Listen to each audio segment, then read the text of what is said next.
Okey, so hari ini kita akan bercerita tentang berat dan juga jisim. Okey, berat dan juga jisim. Okey, so untuk subtopik berat dan jisim ni, kamu akan belajar dekat zauri terakhir sekali dalam bab daya dan gerakan 1. Okey, subtopik yang paling last lah, iaitu berat. Okey, jadi cikgu saja buat untuk video kali ni macam mana nak bezakan berat dengan jisim. Okey, mungkin kita dah pernah dengar kan berat dengan jisim. Tapi kita nak tengok macam mana perbezaan dari segi dua-dua istilah ni. Okey, so berat. Okey, berat dalam fizik dia digunakan simbol dia adalah W. Okey, berat W. W ni merujuk kepada weight lah. Okey, weight. Manakala jisim adalah mass. Okey, simbol yang kita gunakan adalah capital M. M kecil. Jadi berat W, weight. Jisim M ni adalah mass. Okey. So dekat sini ada beberapa perbezaan antara dua istilah ni. Okey, yang pertama adalah yang paling atas ni dari segi definisi. Okey, untuk berat pula definisi dia adalah daya graviti yang bertindak pada sesuatu objek. Okey, daya graviti yang bertindak pada sesuatu objek.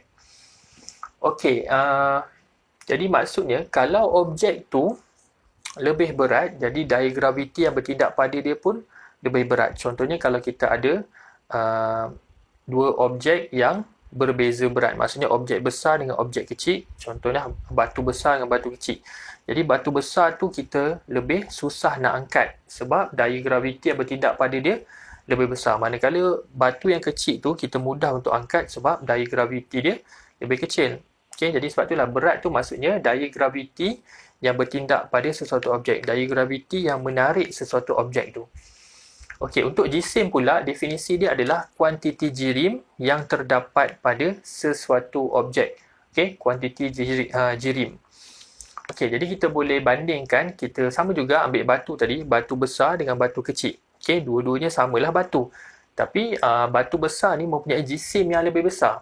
Okey, kerana jirim yang ada dalam batu besar tu lebih banyak berbanding batu kecil. Okey, dapat maksudnya kamu bayangkan ada dua batu, batu besar, batu kecil, dua-duanya sama batu. Tapi batu besar tu jisim dia lebih besar kerana jirim yang ada dalam batu tu lagi banyak berbanding batu kecil. Okey, jirim yang ada dalam batu kecil tu nilai dia sedikit. Okey, jadi nampak tak? Jadi kat sini kita nampak jisim tu adalah kuantiti jirim yang ada dalam objek tu. Makin banyak jirim yang ada dekat objek tu, makin besarlah jisim dia. Okey, pastikan objek yang samalah, jangan kamu bandingkan sekotak kapas dan juga sekotak kapas dengan batu tadi. Memanglah batu tu lagi berat kan, kapas tu ringan. Okey, jadi kena buat perbandingan yang sama. Kalau batu dengan batu, kalau kapas dengan kapas. Okey, kalau air dengan air lah, comparison tu mesti sama. Okey, dapat beza kat sini berat dengan jisim. Okey, yang kedua pula dari segi nilai dia, berat dengan jisim ni, kita mulakan berat dulu. Okey, untuk berat ni, okey, dia bergantung ataupun berubah mengikut tarikan graviti sesuatu tempat. Okey, berubah mengikut tarikan graviti sesuatu tempat. Okey, contoh yang paling mudah adalah kita ambil contoh kita sendiri. Okey, kita berada dekat bumi, okey, dengan berada dekat bulan. Okey, orang yang sama, kita, okey, ataupun angkasawan dekat bumi dengan dekat bulan, sama je tempat dia, dia pergi tu, tapi nilai berat dia tak sama. Maksudnya dekat bumi, berat dia lagi besar, bila sampai dekat bulan, berat dia berkurang. Okey, adakah, maksudnya kat sini, adakah bila angkasawan tu pergi dekat bulan, badan dia makin mengecil, ataupun dia mengecut, sebab tu berat dia berkurang. Sebenarnya bukan macam tu. Maksudnya bila sesuatu objek tu ataupun angkasawan tadi dia berada dekat bumi ke dia berada dekat bulan dia, saiz badan dia sama. Okey, disebabkan berat dia bila sampai dekat bulan tu, berat dia lebih kecil berbanding dekat bumi sebab dekat bulan tarikan graviti dia lebih rendah daripada bumi. Okey, jadi sebab itulah cikgu tulis kat sini berubah mengikut tarikan graviti sesuatu tempat. Jadi contohlah kalau dia pergi kat tempat yang graviti dia yang besar, jadi berat dia pun akan besar lah, susah nak bergerak. Okay, jadi sebab tu dekat bulan ataupun even dekat dalam stesen ISS tu, kalau kamu tengok dalam Discovery Channel pun, Okey, bila angkasawan tu bergerak ke satu tempat tu, dia tolak sikit dia dan badan dia pun dah boleh meluncur ke depan. Okey, itu maksudnya tarikan graviti tak kuat lah dekat situ. Jadi berat dia pun akan jadi kecil. Sebab itulah dia boleh bergerak mudah daripada satu tempat ke satu tempat angkasawan tu. Okey, jadi berat bergantung kepada tarikan graviti sesuatu tempat. Okey, manakala jisim pula dia tetap pada semua tempat. Maksudnya angkasawan tu jisim dia dekat bumi ataupun jisim dia dekat bulan tetap sama. Sebab kuantiti jirim yang ada dekat badan dia sama.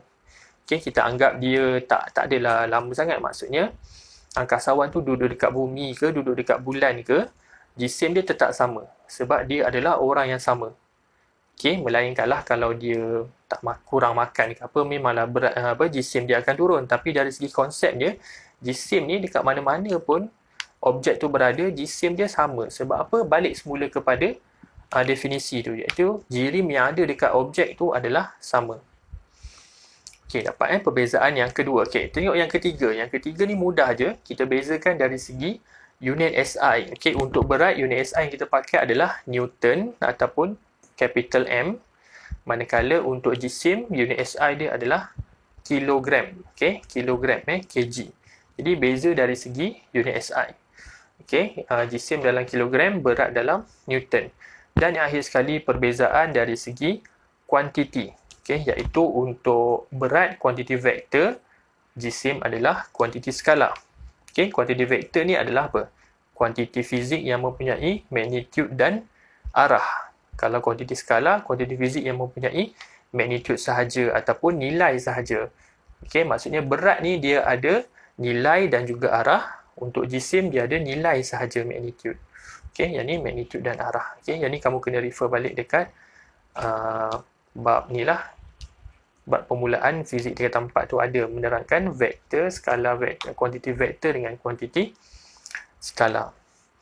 Okey, jadi kalau kita fikir balik, kenapa kita selalu cakap kalau orang tanya pada kita, okay, berat kau berapa? Okay, kita biasa akan jawab dalam kilogram, betul tak? Orang akan tanya berat kan? Jaranglah orang akan tanya, jisim kau berapa? Okay, jarang sangat sebab itu dah jadi kebiasaan dalam komunikasi kita, perbualan kita. Dia tak adalah kata salah, tapi kalau ikutkan istilah fizik, istilah sains, memang kalau berat mesti dijawab dalam Newton.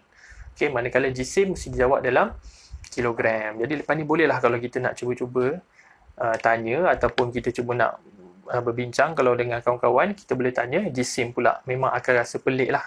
Okey, jadi kalau dalam perbualan kita seharian tak apa, tapi kalau dalam exam memang kena bezakan jisim mesti dalam kilogram, berat mesti dalam Newton. Okey, jadi macam mana nak tukar kan? Senang je. Formula dia adalah W sama dengan mg. Okey, maksudnya berat ni dia adalah hasil darab jisim dan juga graviti, iaitu jisim kita darab dengan nilai graviti. Contohlah, jisim seseorang tu 50 kilogram, jadi kena darabkan dengan graviti dia 10. Jadi dapat 500 Newton. Okey, itulah macam mana nak tukarkan daripada jisim kepada berat. Jadi kita hanya dapatkan nilai jisim, darabkan dengan pecutan graviti. Kita ambil 10 lah. Kita bundakan 9.81 bunda jadi 10. Jadi jisim 50 kg. Okey. Jadi berat dia 500 Newton. Jisim 50 kg. Okey, jadi dari segi nilai pun kita nampak dah beza kan. 50 dengan 500. Unit pun nampak kena tulis kilogram. Kalau berat kena tulis Newton. Jadi itulah perbezaan antara berat dengan jisim. Okey, jadi kalau ada apa-apa persoalan boleh tulis dekat ruang komen kat bawah. Okey, jangan lupa like, share dan subscribe untuk video-video cikgu yang akan datang. Okey, jumpa lagi. Terima kasih.